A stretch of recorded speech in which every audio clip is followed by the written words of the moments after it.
നമ്മുടെ ജീവിതത്തിലെ എല്ലാ തടസ്സങ്ങളും മാറിപ്പോകുന്ന ഒരു അത്ഭുത വചനം. നമ്മുടെ മക്കളുടെ ശിരസിൽ കൈവച്ച് നമുക്കിത് പ്രാർത്ഥിക്കാം.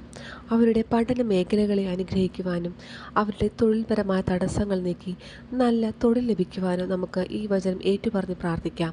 അതുപോലെ തന്നെ നമ്മുടെ ജീവിതത്തിലുള്ള എല്ലാ തടസ്സങ്ങളെയും മാറ്റിമറിക്കുവാൻ ഈ വചനത്തിന് സാധിക്കും. 1 ദിനവൃത്താന്തം 4-ാം അധ്യായം 10-ാം വാക്യം. കർത്താവേ, അങ്ങ് എന്നെ അനുഗ്രഹിച്ച് എൻ്റെ അതിരുകൾ വിസ്തൃതമാക്കണമേ. അങ്ങയുടെ കരം എന്നോടുകൂടെ ഇരിക്കുകയും എല്ലാ വിപത്തുകളിൽ നിന്ന് എന്നെ കാത്തുകൊള്ളുകയും ചെയ്യണമേ. ദൈവം അവൻ്റെ പ്രാർത്ഥന കേട്ടു. ഈ അത്ഭുത വചനം നിങ്ങൾ ദിവസവും 33 തവണ നിങ്ങളുടെ നിയോഗങ്ങൾ സമർപ്പിച്ച് പ്രാർത്ഥിക്കുക. പ്രത്യേകമായി സ്കൂളിൽ പഠിക്കുന്ന നമ്മുടെ മക്കളുടെയും ജോലി തടസ്സത്താൽ വിഷമിച്ചിരിക്കുന്ന മക്കളുടെയും തലയിൽ കൈവച്ച് അല്ലെങ്കിൽ അവരുടെ പേര് പറഞ്ഞുകൊണ്ട് ഈ വചനം നിങ്ങൾ ഏറ്റുചൊല്ലി പ്രാർത്ഥിക്കുക.